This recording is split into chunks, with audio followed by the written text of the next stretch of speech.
L'impression d'invincibilité que dégage ce Real, cette surconfiance qui les anime. Le point 2, malgré tout, alors je vais peut-être sembler complètement rabat-joie de dire ça, mais une équipe comme le Real, avec son histoire qui joue de cette façon-là, j'ai le droit de trouver que c'est un peu décevant et un peu minimaliste quand même. Et puis le point 3, alors je ne sais pas si on va parler du PSG et de son match de demain, ou est-ce que je continue en parlant du Bayern, ça rejoint encore, malgré tout, mon analyse va beaucoup tourner autour du Real, mais ils savent rendre mauvais l'adversaire, et ils ont rendu parfois mauvais, ils provoquent les fautes chez pas mal de joueurs du Bayern, qui ont quand même manqué pas mal de percussions à mon sens ce soir, en laissant notamment, je pense, trop longtemps Thomas Müller sur le terrain. Manu, tes 3 points à toi. Le réalisme du Real, sur leur première frappe, ils marquent, alors que le Bayern en était à 7 avec 2 tirs cadrés. Leur première action dans la surface de réparation, leur premier tir, ça fait mouche. Le deuxième point, pour moi, c'est le Sud-Coréen qui, pour moi, a eu un... Il est rendu mauvais, c'est ce que je voulais dire. En fait, le mec... le Sud-Coréen, pour moi, il est impliqué... 2 sur 2, quoi. Que ça soit dans la surface ou même lorsqu'il se fait aspirer sur le appel contre appel de Vinicius. En plus, derrière, il engueule Kimmich alors que c'est lui qui se fait avoir comme un enfant. Le troisième point, je dirais la réaction du Bayern en deuxième période. En l'espace de 3 minutes, ils ont renversé la table alors que je sentais vraiment les affaires partir avec l'eau du bain. Tu vois ce que je veux dire? Les affaires ou le bébé avec l'eau du bain? Pareil, on peut mettre le bébé et les affaires exactement, avec. Exactement. Il peut partir avec. Donc c'est mes 3 points. Ouais. Et non pas avec l'eau du boudin. Comme disait un Pareil célèbre aussi, entraîneur mais ça peut être, comment il a dit, Florichon Florichon. Okay. Florichon, Steve Savio. Tu veux dire que le Real, tu veux dire que la défense du Bayern, c'était pas très florichon. Défense extrêmement lourde, et donc c'est quand même surprenant de voir comment tu te fais prendre sur l'ouverture du score. Mais c'est lui qui est mauvais ou c'est lui qui se fait ils sont en supériorité numérique. On va en parler. Kroos, si personne ne l'attaque, il fait un plat du pied et il met sur orbite justement Vinicius. Ouais. Le après, défenseur tu peux coréen. également, ça dépend de quel côté.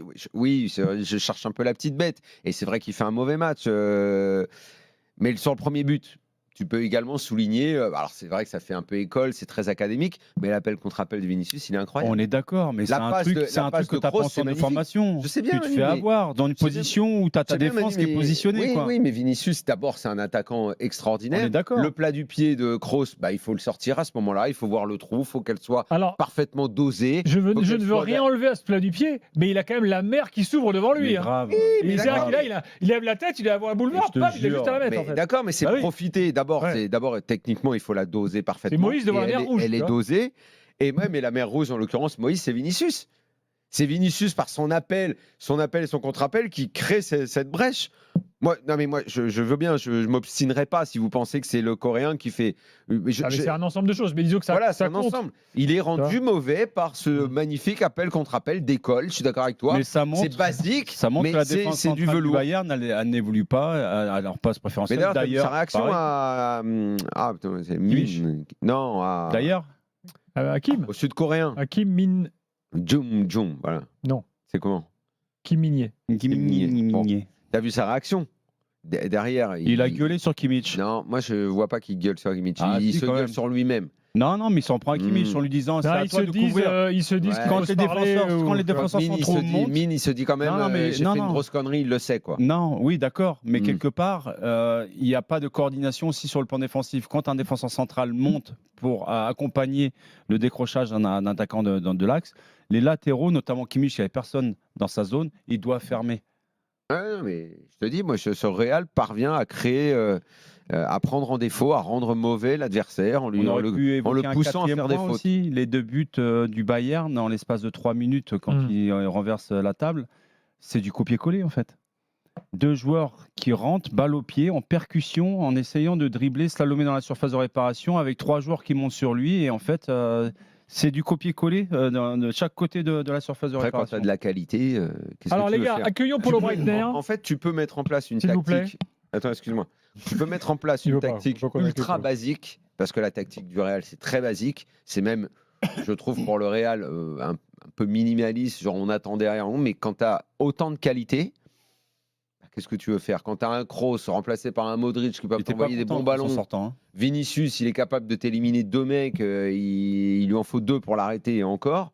Bon, bah écoute, voilà, hein, qu'est-ce que t'es obligé de t'incliner. En fait, le Real, il te pousse à t'incliner.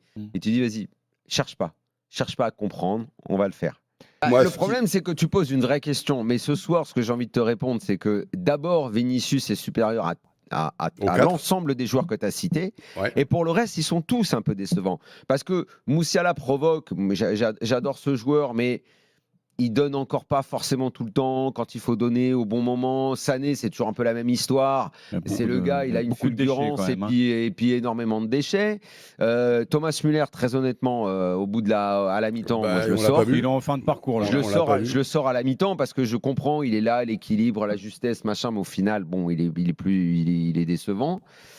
Et de l'autre côté, oui, mais de toute façon, on n'a pas vu un énorme match. Hein, mais non, on est d'accord. Ce soir. Donc tu demandes de choisir entre les deux blocs offensifs des deux côtés.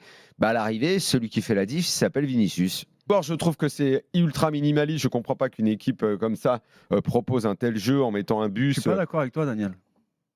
Sincèrement, je suis pas d'accord avec toi parce que il fait avec ce qu'il a sous le coude aujourd'hui. S'il a sous le coude, il a que des super joueurs. Que des super joueurs du côté du Real Madrid, je suis pas d'accord non plus quand avec toi. Quand tu es le Real Madrid, quand tu t'appelles Real Madrid, moi je regarde même pas les joueurs. Moi. Il y a des super joueurs au Real Madrid, mais tu me dis qu'il y a que des super joueurs au Real Madrid, je suis pas d'accord avec toi. La tradition du Real, c'est jamais de jouer de cette façon. Oui, quoi qu'il en soit. Mais c'est marrant parce qu'on a eu ce débat. C'est même de refuser le Real Florentino Pérez. Et j'ai dit, c'était presque je préfère perdre avec des étoiles que gagner en jouant comme ça. Et à l'époque, Mourinho, il a eu beaucoup de problèmes à cause de ça. C'est dans le fantasme du Real Madrid, il faut dominer, il faut jouer. C'est comme Manchester United à l'époque de Ferguson. Pour eux, c'est important.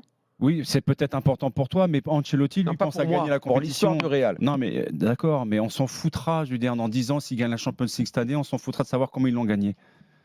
Je pense que tu te trompes sur l'histoire du Real. Non, c'est toi qui te trompes, parce que le Real Madrid, vu les complications, les difficultés qu'ils peuvent avoir sur certains joueurs, et là-dessus, je suis pas d'accord avec toi, quand tu dis qu'il n'y a que des super joueurs, non, c'est loin d'être le cas, il n'y a pas que des super joueurs au Real Madrid, au contraire, la mentalité de cette équipe, elle est exceptionnelle. Ouais. Bah oui, c'est ce que je dis. Et ça n'a rien à voir avec le fait qu'ils aient des super joueurs. Non, alors, je vais te le dire autrement. Que le Real n'ait pas des bons joueurs ou peut-être qu'ils en ont eu des meilleurs, à la limite, moi, je ne le souligne même pas parce que le Real se doit d'avoir toujours des joueurs. Ça veut dire qu'ils ont planté leur recrutement ou je ne sais quoi. Et ça les regarde. Un club de cette dimension-là, qui a autant de titres, de toute façon, à mon sens, ne peut pas proposer ce football-là. Et dans l'histoire du Real, ils ne l'acceptent pas et Florentino Pérez ne l'accepte pas. Eux, ils n'acceptent même pas un joueur moche. Donc c'est dire. Non, mais je suis d'accord. Il faut être beau, c'est le blanc, c'est la classe absolue en permanence. Donc quand ils proposent un football comme ça, pour moi, c'est pas digne de l'histoire de ce club. Mais avec les joueurs qu'il a, même si son équipe elle est excellente, il ne peut pas proposer mieux à l'heure actuelle face à l'adversité. L'année dernière, il a proposé ça, il a pris une valise contre City. Voilà, c'est pour ça. Donc l'intelligence du coach, c'est aussi de revoir sa copie et de s'adapter en fonction des forces qu'il a en présence. Qui recrute alors qui recrute. Je suis désolé, ils vont gagner la Liga et ils ont des orteils à l'heure actuelle en finale. Donc je veux bien qu'ils recrutent et qu'ils reviennent justement à l'ADN du club. Mais jusqu'à présent, je suis plutôt d'accord avec Ancelotti et ça lui donne raison ce qu'il fait sur le terrain. Ils peuvent gagner, mais le Real ne peut pas proposer que ça. Le Real ne joue pas pour les joueurs. Le Real, c'est les socios. Oui, non, mais les joueurs sont des employés du club. D'accord, mais les socios, ça va être les premiers à brandir. Les socios, ils feront la fête, mais eux, ils ont le luxe de pouvoir ranger. Eux, ils ont le luxe de pouvoir ranger les coupes d'Europe. Je suis désolé. Donc ils ont le luxe de préférer le romantisme dans le football, c'est pas le seul chemin pour gagner. Et je ne te dis pas ça. Mais tu me dis qu'ils sont en train de relier l'ADN du club. Oui, ça c'est vrai. Je suis d'accord. Ça c'est vrai. Mais est-ce qu'il peut faire autrement avec les joueurs qu'il a? Tu me dis ils ont que des super joueurs. Mais ils ont raté. Même s'il est toujours excellent, il est vieillissant. Modric c'est pareil. Ça les regarde, Manu. Ça les regarde. D'accord, mais qui va prendre la relève? Le PSG qui a jamais gagné. Il y a que Rodrigo devant. Il gagne la finale sur un but du cul de n'importe quel attaquant et en faisant un braquage.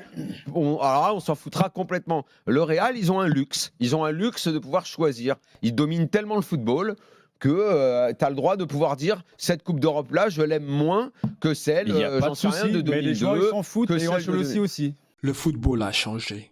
Comme disait notre ami, l'enfant de Bundy, Kiki, le football a changé. C'est plus le même football. Le football aujourd'hui va vite. Ça va trop vite. Tu n'as pas le temps de faire les gris-gris sur le terrain. Tu n'as pas le temps de faire toujours le beau jeu. Ou alors, il faut s'appeler Manchester City. Mais le football a changé. Les amis, un grand bonjour à vous. Si tu débarques sur la chaîne pour la première fois, les amis, abonne-toi, laisse-moi un petit commentaire, partage la vidéo si elle te plaît. Les amis, aujourd'hui, on a dit que le Real est minimaliste. Rio a dit, le Real a joué d'une façon minimaliste qu'il n'aimait pas. Mais vous remarquerez quand même la différence que sur cette chaîne, il parle du match. Si vous allez sur l'équipe, il vous parle de ce que eux auraient eu envie de voir. Enfin, je ferai une vidéo sur l'équipe, sur la chaîne l'équipe, parce que eux disent dans l'émission l'équipe du soir, et vous verrez la différence.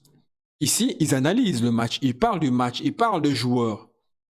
Mais dans l'équipe du soir, ils parlent de ce que eux auraient aimé voir. C'est pas du tout la même chose. Revenons à nos moutons.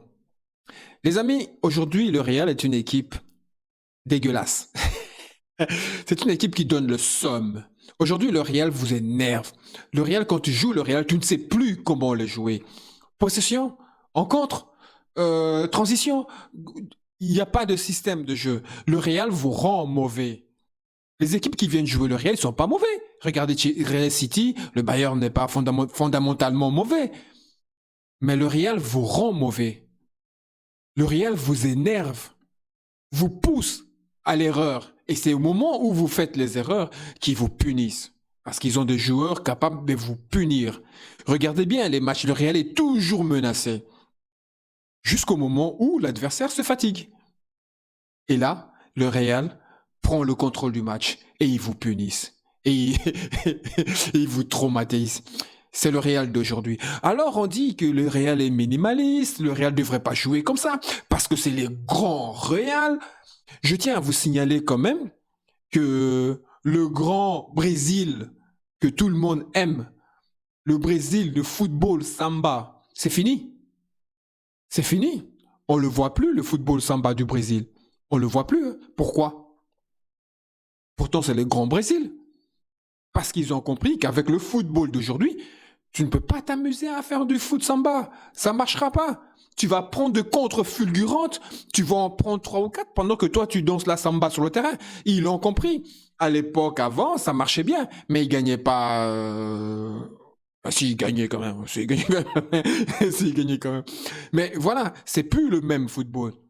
Et c'est ce que le Real a compris. Le Real, c'est l'efficacité, avant tout. C'est la gagne. Au Real, si vous n'avez pas compris, ceux qui disent que le Real, c'est le beau football, le ceci, le cela, oui, le Real, c'est le beau football. Mais c'est avant tout la gagne. Le Real, il faut gagner.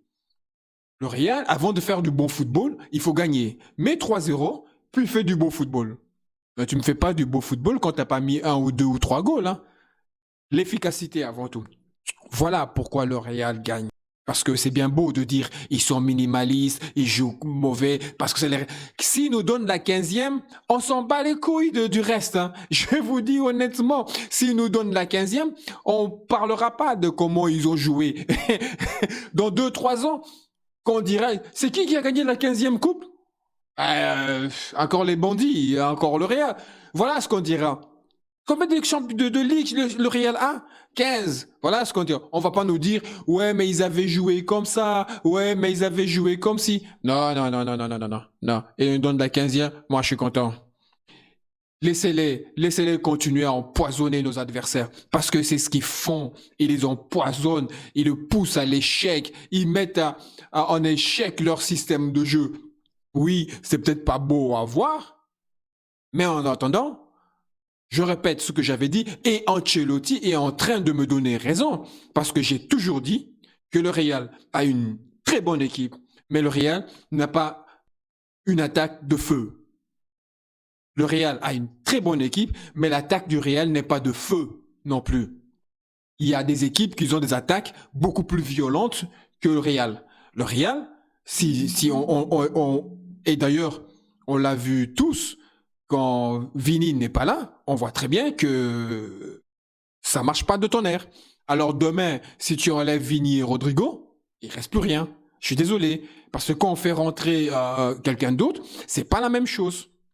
Donc moi, j'ai toujours dit, et Ancelotti me donne raison par rapport au système de jeu qu'il met en place. C'est-à-dire qu'un système défensif, et on part en contre parce qu'il n'a pas les joueurs offensifs à faire ce qu'il faisait il y a 3-4 ans d'ici. Il ne les a plus. Mais il a des joueurs à devenir. Je n'ai pas dit qu'ils sont mauvais. Hein. Je n'ai pas dit qu'ils ne sont pas capables. Je dis juste que au moment maintenant, ils n'ont pas encore le poids d'un Benzema, d'un Bale, d'un Ronaldo, d'un Neymar, d'un Messi, d'un Suarez. Ils n'ont pas encore ce poids-là. Mais c'est des joueurs à devenir très techniques. Et s'ils continuent comme ça, en leur mettant un petit kiki dans l'axe, je pense que ça va faire très mal. Alors on nous dit que c'était un match pas extraordinaire. Oui, on va pas se mentir. C'était pas un match extraordinaire, mais un match contrôlé par le Real. Parce que je suis désolé, on joue en terre étrangère. C'est lui qui doit faire le jeu. C'est le propriétaire. Quand tu joues un match de quartier, c'est qui le boss? C'est le propriétaire du ballon. Hein. S'il dit le match est fini, le match est fini. Donc, quand on joue en Allemagne, je suis désolé, c'est à Bayern de faire le jeu. C'est à eux. Le Real est là pour contrôler le match et la gagner si possible. Parce qu'ils savent très bien qu'ils ont quand même un avantage, pas du match, mais je veux dire un avantage du public pour le match retour qui sera chez eux. Donc oui, je pense que c'était au Bayern de faire le jeu, d'attaquer, de faire ce qu'il fallait pour gagner. Minimaliste pour le Bayern, pas pour le Real. Le Real a fait ce qu'il fallait pour ne pas perdre dans une terre étrangère. C'est fini le football où vous avez le club qui arrive et à l'extérieur ils t'attaquent, à la maison ils attaquent. Non, aujourd'hui le football est calculé. Tout est calculé. Les entraîneurs calculent. Ancelotti regarde les forces qu'il a et il dit comment je peux jouer à l'extérieur. Ancelotti regarde les forces qu'il a et il dit comment je peux jouer contre City. Voilà ce qui se passe aujourd'hui. Alors on dit, ouais, mais c'est la surconfiance et tout. Non, c'est juste le poids de l'histoire du club. C'est juste cette vareuse. Regardez, il y a des joueurs qui sortent de je ne sais où, de nulle part. Ils débarquent. Une fois qu'ils portent la vareuse, ils sont transcendés. Ils sont surmotivés. C'est la vareuse qui fait ça. C'est l'histoire, c'est le nom du club, le respect que ce club impose. Parce qu'aujourd'hui, on nous parle, ouais, du mystique de la Ligue des Champions et tout. Ouais, mais du mystique de la Ligue des Champions. Oui, c'est vrai que c'est la compétition du Real. Oui, c'est vrai que tellement qu'on a dit, tellement qu'ils ont gagné, que les joueurs, quand ils sont en Ligue des Champions, c'est automatique. C'est comme quelque chose qui se déverrouille dans sa tête. Clac! Tu vois? Voilà. C'est comme ça. Mais le mystique de la Ligue des Champions, non, parce qu'ils en ont 14. Tu ne vas pas me dire que les 14 est dû au mystique. Non, non. Il y a eu des matchs, oui, qui ont été bizarres, mais non, mais pas 14 fois. Je vous le dis, ce qui nous intéresse, c'est gagner la 15e. Le Real appartient aux socios, le Real appartient aux supporters. Un supporter, moi par exemple, moi c'est le club, c'est le Real, le club. Les joueurs sont des employés. Ils viennent, ils partent, ils viennent, ils partent. Ils viennent pour faire gagner mon club, le Real. Donc, Ancelotti s'en fout totalement de la manière dont il va gagner la 15e. Les joueurs s'en foutent totalement de la manière dont ils vont gagner la 15e. Ce sont des employés. Ils doivent rendre... ils doivent faire le boulot pour leur patron. Voilà. Et leur boulot, c'est gagner la 15e. Les supporters, on veut la 15e. S'il la gagne avec panache, avec des petits ponts, des louches et tout, tant mieux. S'il la gagne avec un but, mais de la tête comme ça, la 99e minute, je prends. Va demander à tous les joueurs du Real comment ils veulent gagner la 15e. Va leur demander. Ils en ont rien à battre de la gagner avec du beau jeu, comme on dit. Ils en ont rien à foutre. Ce qu'ils veulent, c'est gagner la coupe. C'est tout. Il faut arrêter. Voilà pourquoi les autres équipes ont du mal peut-être à gagner. Je sais pas, je dis peut-être. Parce qu'ils veulent venir faire du beau jeu. Non. Le Real veut gagner. Nous, on veut que le Real gagne. Voilà, point bas. Et vous verrez, les amis, dès que j'aurai le temps, je ferai la vidéo maintenant avec un compte-rendu du match, mais par l'équipe du soir. Vous verrez la différence de commentaires. Vous verrez le somme. Le somme. Quand tu as une équipe qui ne fait que perdre et tu as une autre équipe qui ne fait que gagner, ça donne le somme.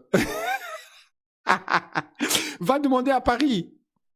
S'ils veulent gagner leur première Ligue de Champions avec la manière, avec la beauté, pose-leur la question. Qu'est-ce qu'ils en ont à battre? Tout ce qu'ils veulent, c'est la gagner. Arrêtez de nous dire ça.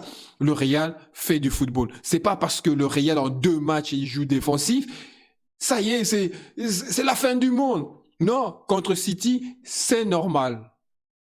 Et contre Bayern, ils ont choisi ce système-là. Parce que quand il dit que le Real a des bons joueurs, moi, je suis pas d'accord avec lui non plus. Hein. Moi, je suis d'accord avec Emmanuel Petit. Parce que le Real n'a pas que des bons joueurs. Le Real a de bons joueurs à devenir.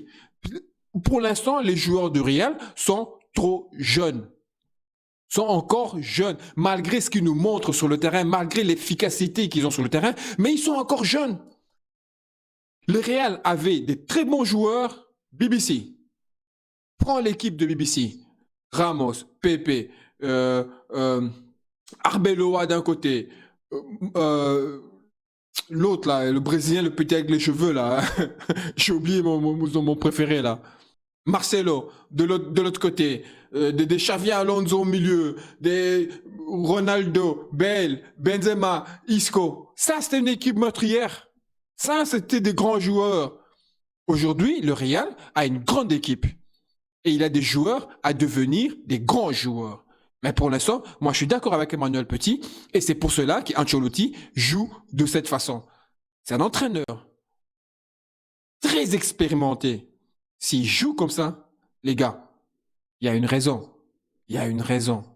S'il joue comme ça, il y a une raison. S'il joue pas aussi offensif, il y a une raison. On va pas nous dire qu'Ancelotti fait ça pour le plaisir.